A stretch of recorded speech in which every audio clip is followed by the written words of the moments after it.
hold these truths to be self-evident, that all men are created equal, that they are endowed by their Creator with certain... All right, good afternoon. Welcome back to the next episode of the BC Law Just Law podcast. I'm Tom Blakely, and we're honored to be joined today by two Marines, Captain Austin Lorah, who's the officer selection officer for Boston, and Evan Muller as a second lieutenant, who's also a 1L at BC Law. Actually, just a couple more weeks of 1L, and he'll be moving up to 2L. So these guys are kind enough to join us today because we want to talk about JAG, the Judge Advocate General program, also known as the law program in the military. In this case, the program in the Marine Corps. So this is a career path that a lot of law students take, but I've kind of noticed in my time in law school, it's not something that is sort of talked a lot about. It's very different than any other type of career you might be pursuing or job. There's a significant process involved that can be a little complicated. We wanted to talk about that today and just kind of understand what's involved in that process. The perspective of somebody pursuing it, and also talk to a selection officer in terms of like what's involved if this is something that you want to pursue. Gentlemen, how are you? Doing great. Doing good. Awesome. Well, thanks for being here. Before we get started, I just want to say, so like for people who don't know, so we actually all know each other in a somewhat interesting way. So I know Captain Lorah, a couple of years ago, we were actually just talking before we got started about, I was talking to you when I was kind of looking into, opportunities in the Marines, and I found out I was going to law school. This was like COVID time, so it's like all blur at this point. And so we got to talk, and then Evan, when he started last fall, I think we met at the Student Org Fair, and we've kind of become friends to this point. Obviously, you came to Boston, you got to know Captain here, and so it's all a nice little thing we get going. But obviously, I want to defer to you guys and just kind of talk about what's involved. First of all, thank you both for your service. But I guess I'll just start with Captain Lorah. Talk about you. If you just want to talk a little about your career, kind of how you got to being a selection officer, why you went in the Marine Corps, and anything else you'd like to share for people watching. No, absolutely. So again, appreciate you having us here. Absolutely. I'm a logistics officer by trade, so in no means am I a judge advocate, in the legal field at all. That's why, Evan is going to be my subject matter expert when it comes to those things. It's a good legal term. Absolutely, right? Yeah. It's a good Marine Corps term. Absolutely. But, started my journey, attended the University of Louisville, began in engineering, ended up in sport administration, worked in professional sports for a period. Always looked at the Marine Corps. I have an older brother that enlisted out of high school, and really was interested in kind of the relationships that I was getting to witness from him, the bond that was being built, and really ultimately just the service to our country. Absolutely. Once I got exposed to the Marine Corps, there was really no other branch that was going to pique my interest as much, and so found myself repeatedly pursuing different options or looking into different options. Approached graduation and talked to an officer selection officer back in Kentucky. Ended up a year later getting selected to go to officer candidate school, and 6.5 years later, here I am. So kind of the process of ending up in Boston. I had some Marines that served with my older brother, and I was very close with from the area. Unfortunately aren't with us anymore, but kind of drew me to this area, and couldn't have been more blessed to get to be around the phenomenal students, the phenomenal people of this area, really getting to learn more about the culture in Boston and some of the phenomenal schools that you guys have, and again having an opportunity to help find that next generation of Marine officers, to get to inspire them, hopefully to mentor them, and just be a part of their journey and kind of finding that next group to follow us and kind of take the reins of the Marine Corps. Terrific. Could you tell us a little bit about what an officer selection officer does? You sort of thought of as a recruiter. I know the process is a little bit different. When it comes to being an officer after college or after professional school. We're obviously here at BC Law. So I guess can you just tell us what you do as a selection officer, what that job entails? Absolutely. So I'm sure all of you have heard from me at some point in your time at BC, but I try to avoid that word recruiter. Yeah. I think a lot of us think of recruiter with negative connotation, with kind of a negative mindset, and as far as being here to trick you into something or whatever it may be. My real goal is find individuals that want to serve. Explain to them really what the Marine Corps is, what makes us different, some of the different facets to being a JAG in the Marine Corps opposed to other branches, and then really just helping them pursue that journey. Our role is to really help students or applicants get selected, number one. So everything that we do is a board process. You go on those boards, and if selected, you have an opportunity to go to officer candidate school and pursue that commission. So my real job here, other than finding those individuals up front, having that conversation like we had, some 2 years ago now, and like I've had with some of the, the other lieutenants that go to school here, we have that conversation, and then it's helping them prepare, helping them be competitive for the boards, and then ensuring their success, whether it be at officer candidate school or beyond. Awesome. Evan, so I guess I'll go to you. So I guess you went to Notre Dame for undergrad, go Irish. So how did you guess you talk to us a little bit about, your process of deciding, number one, you wanted to serve, number two, the Marines, number three, JAG and law in law school, and sort of like the, doing law in the military in that angle. But what was that process like for you, and sort of how did you end up where you are today? Right. So I guess it started in undergrad, looking to do different ROTC, No problem. looking to do different like ROTC programs. Yep. Always wanted to serve. So that's ROTC. So for people who are for the uninitiated. Yeah. So I was trying to choose between branches. Always wanted to serve. Both my parents worked for the Veterans Administration, so I kind of grew up with the stories of their patience, commitment to our country, and that kind of inspired me to want to be able to serve after college. So I started looking at different branches, and the Marine Corps really just set itself apart. There's a saying of the Army has its tanks, the Navy has its ships, Air Force has its planes, but the Marine Corps has its culture. And I think that bond really kind of drew me towards the Marine Corps. And so ended up doing Marine Corps ROTC at Notre Dame, and there wasn't really a law option at all to be able to go to law school straight from undergrad to law school. And then going into my senior year, they opened up an option for us to be able to apply to go to law school, become a judge advocate. So took the LSAT. It was kind of a rush process. Had about a month or two to take the LSAT, complete my applications, but lucky enough to be able to be at BC and pursue that route. Awesome. So did you know going into Notre Dame out of high school that like ROTC was for you, or like was it when you were in college that decision was made? Like what was the timeline for that for you? Going into my senior year of high school, that's when the application process starts, which is a little different than when Captain Lorah deals with. That's like OCS. Right. Okay. Yeah. I still had to go through OCS, which was not a fun time, but you get through it. And how did you decide on the law path in particular? Right. So my Marine officer instructor at Notre Dame, Captain Brockelmeyer, when he was prior enlisted, he worked in the legal community, and he would always tell us all these stories of the impact you are able to have on the country and on the world through that job, being able to influence both the commander's decisions and the legal process in the military. That sounds really interesting. Can you tell us a little bit more about that? That sounds pretty significant. Yeah. So he was like sort of the equivalent of like a law clerk as enlisted personnel, helping out judge advocates, helping with legal documents, helping create caseloads. So he's able to do that, both deployed to Afghanistan, came back, became an officer, and then transitioned over to the logistics field. Yep. Okay, awesome. So I'll say sure. what Evan's too humble to say, right? He's definitely a groundbreaker. When he talks like it was not a program. Yeah. He was the first of his kind to get to go from NROTC, Naval ROTC, to that judge advocate kind of route. That's interesting. Yeah, can you just explain that a little? Because I'm sure a lot of people don't necessarily understand that. That sounds like a pretty significant jump to make, and it's a pretty big decision. I mean, law school is a big enough commitment, but to decide you want to do that within the military and within that program to when you're in college and you're doing ROTC or OCS, like can you tell us a little bit more about that point? No, absolutely. So I'm assuming you were a ground option before, correct? I was. So our ground options are looking at 21 different military occupational specialties that they could potentially go and do, after our training pipeline. And so everything from infantry to logistics to administration, supply, communications. The list goes on. Yeah. And so, a lot of our students that pursue or are on scholarship through NROTC, are either going aviation or that route. Right. Because then they'll have their obligation for having that scholarship and having their tuition paid for. And so, towards the end of Evan's time at Notre Dame, that's where that option, I guess, came up, right? And he said, it was a fairly rushed process. But I guess that'd be more for him to say as to, where did your mind go when it came to changing from ground to law, other than, hey, we have this opportunity available to you. Why did you choose to do that?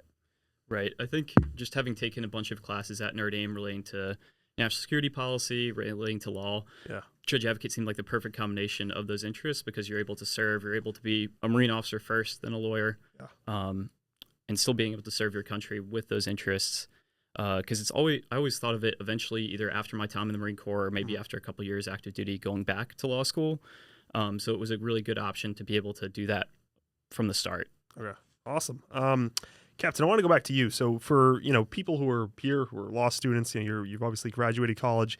And if you start thinking about this path, obviously this is unlike any other job process. You're joining the military, and there's a significant there's a lot that's involved in that. Can you just talk a little bit about the timeline, the steps that are involved? There's obviously OCS, there's the basics. So there's a lot of evolutions in that process, and it's also a significant commitment. Can you just kind of walk us through, just at a high level, what's involved if I'm in law school and I said, hey, maybe this path is for me? What are you looking at? Definitely. So we'll go nuts to bolts here. Yeah. We're the only branch that works with everything from 1Ls through graduates.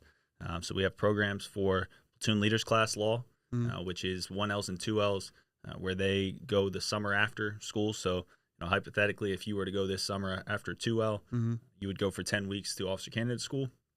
Once you complete officer candidate school, the only difference being you possess an undergraduate degree already, and so you're put on the spot there of like, hey, you can direct commission here or you decline your commission. Okay. So you're offered that commission up front. If you accept that commission as a 1L or 2L, then you return to law school as a lieutenant in the Marine Corps, as a second lieutenant in the Marine Corps. Wow. For graduates, same thing, just we're looking at post-bar. Normally they have to have taken the bar exam in order to go to officer candidate school. So you don't have to have your bar results back. You just have to have taken the bar in order to go to OCS. Once you complete OCS, you accept that commission, and you kind of look at, hey, what's next? Bar exam results are back. We passed. Everything is good. We're moving on. We go on to the basic school, which is 6 months. Again, kind of one of the things that really separates the Marine Corps from any other branch in that field is every judge advocate is going to go through the exact same initial training that any other Marine officer does. So the same officer candidate school, those same 10 weeks, and then those same 6 months of really kind of tactical and warfighting knowledge, really getting to know the Marine Corps intimately, right? Understanding what that Marine at the front of the tip of the spear, you might say, what they do, right, and how do we support them. And so they go through those 6 months there, learning a lot of infantry knowledge, and ultimately leaving there deemed as a provisional rifle platoon commander. So we look at a lot of it as every Marine is a rifleman, every Marine officer is a provisional rifle platoon commander. And I think that knowledge, right, we look at every Marine officer as a leader of Marines before they're anything else. So before I'm a logistics officer, before he's a judge advocate, we're Marine officers first, and we need to understand how to lead our Marines, how to speak to our Marines, how to communicate with other Marines. Once you do that, you'd go to the Naval Justice School for 10 weeks. That's back in Newport, Rhode Island. And then upon completion of that, you officially earn your title as a judge advocate in the Marine Corps and move on with your career. The, I guess, kind of tricky part there is we start to talk rank. So, Evan is a second lieutenant right now. He'll pick up first lieutenant here in about a year or so, right around 2 years. You pick up first lieutenant. For judge advocates, it's a little bit different in terms of rank progression than any other officer. So once he completes Naval Justice School here in a couple of years, he'll immediately get the credit for law school as far as his time in service, or time in grade, I should say. Oh. And so that adds those 3 years, and he'll be on that first, every rank that we have is boarded, so he'll be on that first captain's board and pick up rank a lot faster than the traditional officer would. Now that, if I could just interject, so that goes towards rank. Does that go towards service time in terms of your service obligation? Not towards your obligation, not towards your retirement, but towards purely your rank, towards rank, which ultimately affects pay and responsibility. Absolutely.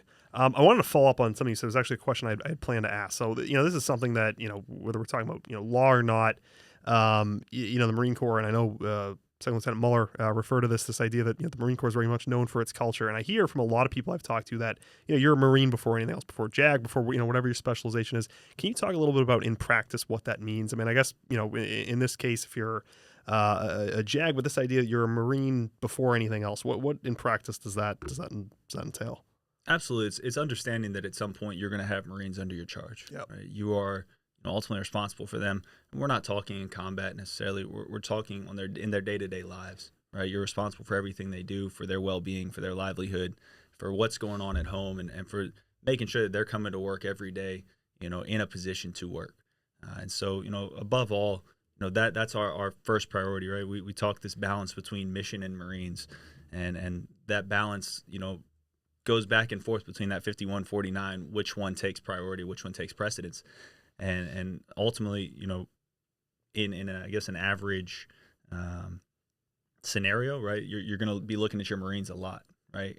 The mission is going to take priority always, but you want to make sure that your Marines on a day in and day out basis are taken care of. And so, every Marine officer, and specific, to JAGS, he's going to have Marines that he's responsible for, right? And he needs to make sure that they're well led. And then furthermore, it's understanding that further on in his career, he's going to go and support a unit, right? And he'll be a captain or a major at that point, and be supporting a larger unit, potentially deployed someplace.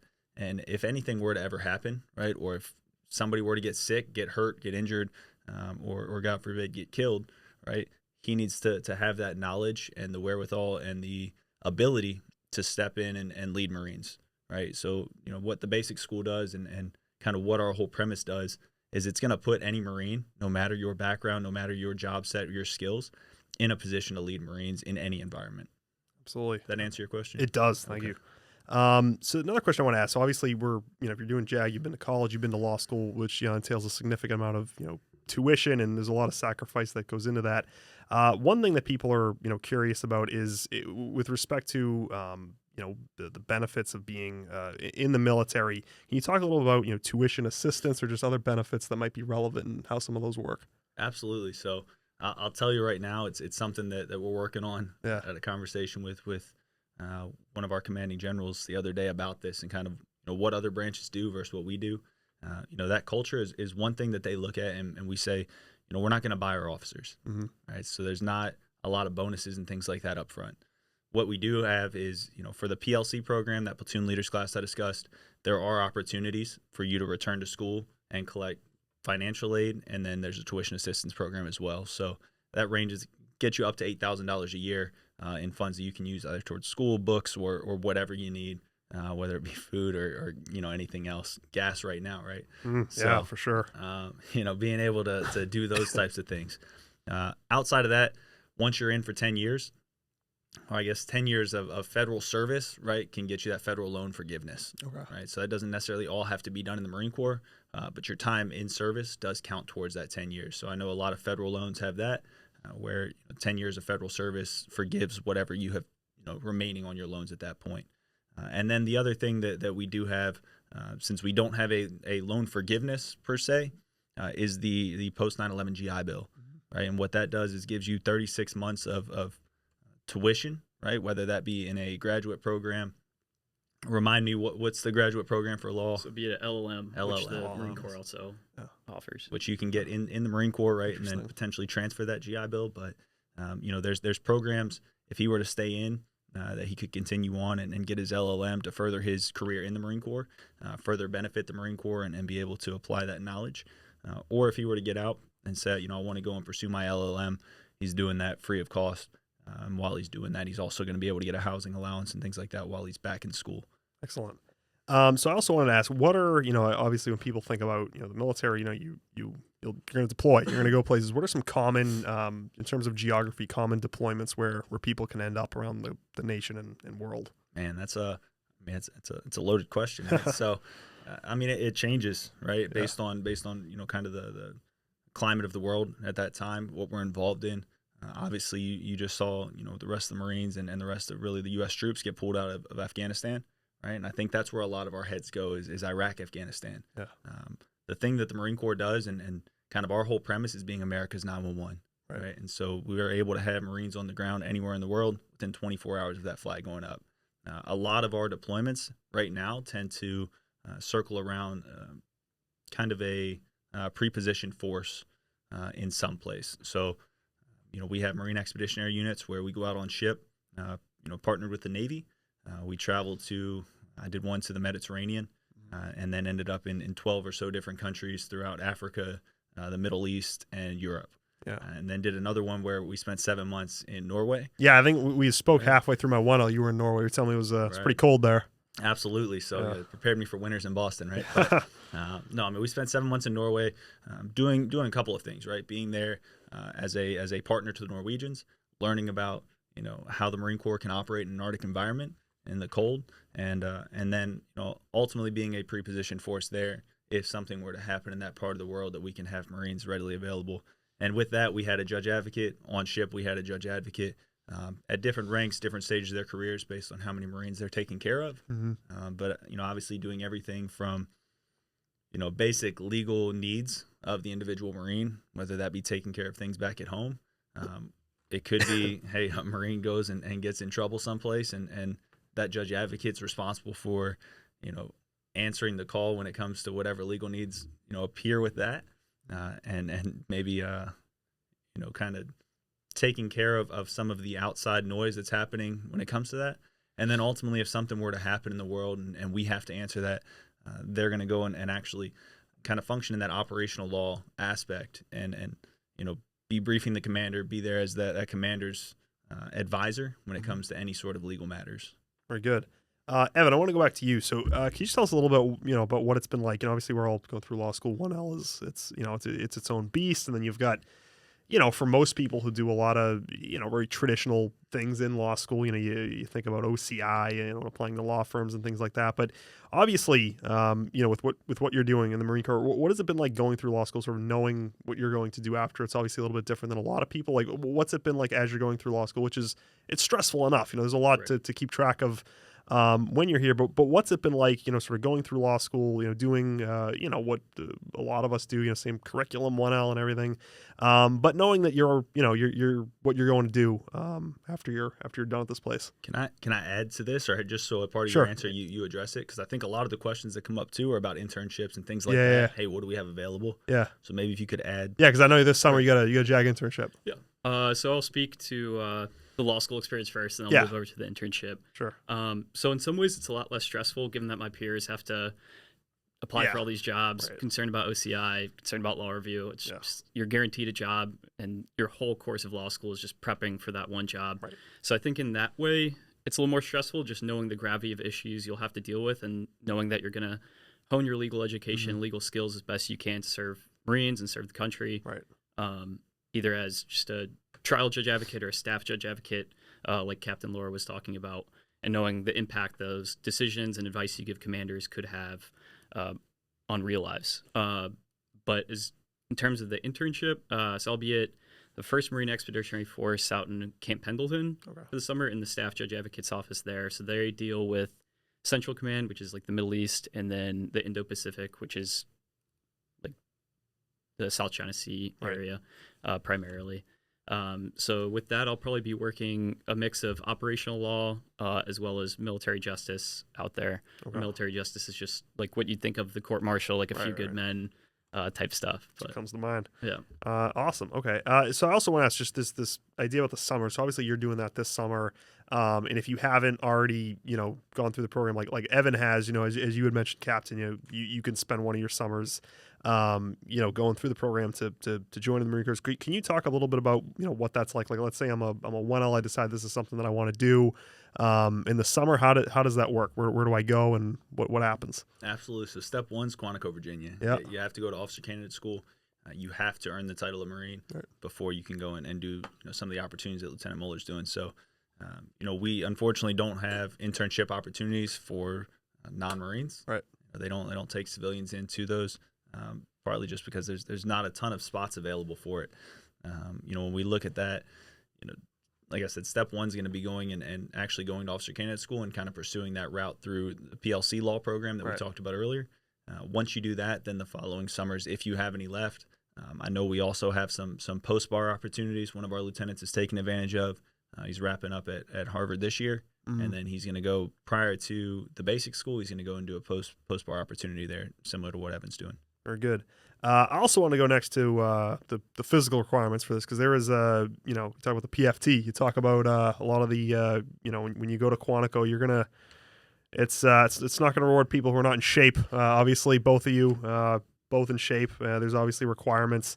I know I worked through this a couple of years ago during COVID. I was like, there's nothing else to do, and I was sort of looking at the program. I was like, all right, let me make sure I can get my 3-mile time to where it needs to be, get my get everything to be in ship shape, as they might say. Can you just talk a little bit about that, just in terms of physical fitness, what's going to be expected of you, and sort of the best ways to sort of see where you're at and train for what's going to be ahead if you decide to pursue this? Yeah, so our physical fitness requirements are a little bit different than other branches, other jobs for sure, right? Yeah. Especially other internships you may be looking at for the summertime. Yeah, the firms aren't going to make you go out in the parking lot and do your chin ups. They're not going to be worried too much about your pull ups, but yeah. we focus primarily up front on the physical fitness test. So that includes dead hang pull-ups, so just max set of dead hang pull-ups. For depending on age, for any law student, you're going to be looking for males at a max of 23, and then for women, you're looking 10 to 12, depending on, again, age and everything else. But there's maxes, there's minimums, there's everything else, but it's getting you into that happy medium of having a competitive total score. We're moving in the direction of, instead of crunches, moving to a plank. So max plank being 345, max crunches generally being 110, and then 3-mile run. Max for a male is going to be 18 minutes, and then for women it's going to be 21 minutes. So it's taking that whole score, right, getting you to be decent at all of them, have a passing score on all of them, and then working with you. And that's, again, what I said earlier as far as, finding you is one thing and everything else, but my primary goal here is to help you there. Right? And it's like, hey, once we sit down and say, here's the requirements, here's the standard, here's what's going to get you a ticket to Officer Candidate School into Quantico this summer, and then we're going to work on it. So, I utilize Evan a lot, probably more than he would like around BC, to say, hey, we've got some students here that, really need to work on their pull-ups or need to work on their runs. So, I want you on their hip, when they're going on a run, or if you're going on a run, make sure they're with you. And so we do a lot of that kind of stuff, and just making sure that, we're not just telling you what needs to happen. Mm-hmm. If you're willing to put in the work, we're willing to be right there with you. That's terrific. I also wanted to go to obviously there's a time commitment. There's a ADSO active duty service obligation. As I understand it, you're committed for 8 years. 4 of that has to be active duty, and you have an option to go to IRR, as I understand. Can you talk a little bit more about that? Correct my layman's perspective. No, absolutely. So the 8 year it's a daunting number, right? Yeah. In reality, it's 4 years active duty. Mm-hmm. The IRR is not. You have no active requirements. You're not going and drilling. Mm-hmm. Like when you think of a reservist, they go on the weekends one time a month and 2 weeks out of the year. As an IRR Marine, you're out of the Marine Corps. You're living your life, obviously to a certain standard. Still, mm-hmm. You're still checking in, I believe, once a year. But what does checking in involve? As far as, hey, are you alive? Are you still doing what you need to do? Yeah.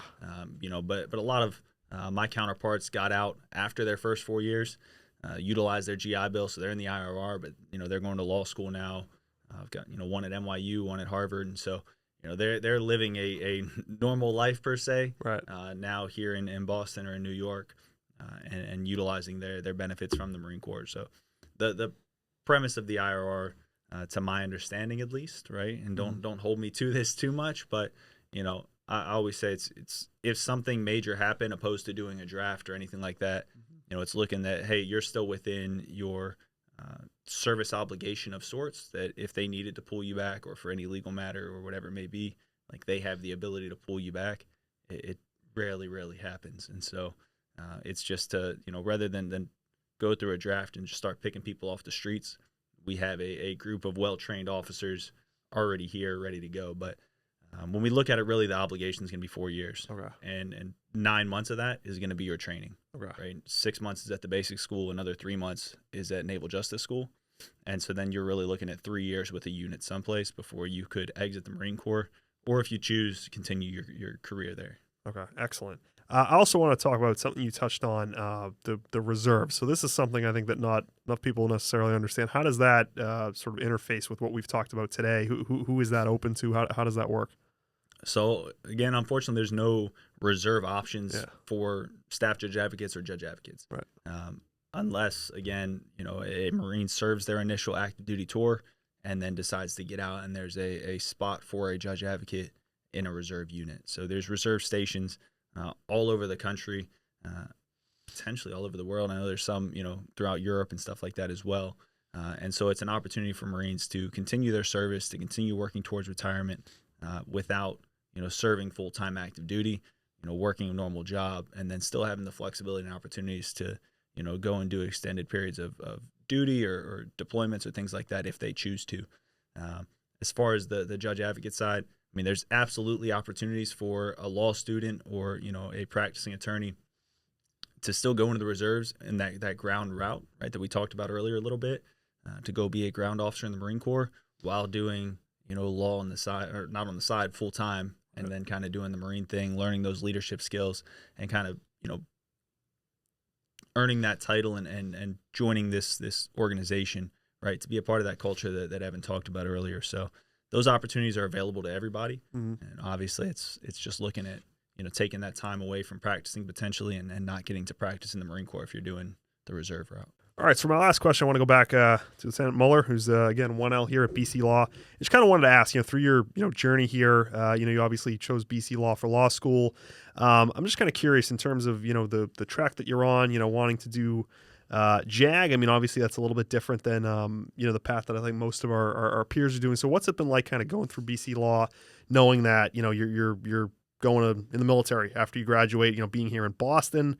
I know there's a number of our peers who are, like yourself, either in the Marines or in other branches who are doing JAG here at BC Law. I guess, what has the law school experience been like? What has BC Law been like? And what's it been like being in Boston with respect to either the veteran community or just kind of knowing, while you're here, where your path is headed, and how has that impacted your experience in law school? Right. Well, I think what kind of brought me to BC in the first place, going back to culture, which I mentioned earlier, coming from Notre Dame, another Catholic school, greatest Catholic school in America. Careful. Just sort of those humanitarian values. Well, BC has this great corporate law culture, pushing people into big law. Right. They also equally have this big public interest in being around other like-minded students, going towards public interest, knowing that you're using your law degree to achieve something more than just money, and being able to use that law degree and that education to be able to help your nation, help your community. And I can see that really reflected in a bunch of my BC courses. Some of my professors have been great. Bob Bloom, Professor Van Ness have been great mentors here. So that's been fantastic. And then the Student Veterans Association has also been really strong. And again, Boston's a great Marine Corps city, lots of Marines here. So my experience has been fantastic. Awesome. All right. Well, thank you to both of you for coming on here and joining us, talking about JAG, talking about the Marine Corps and what this path is like for people who are curious. It's been the BC Law Just Law podcast. I'm Tom Blakey. I've been here with Captain Austin Lorah, the Officer Selection Officer for Boston, and Second Lieutenant Evan Muller, who's also a 1L here at BC Law. Until next time, that'll do for this episode. Thanks for watching.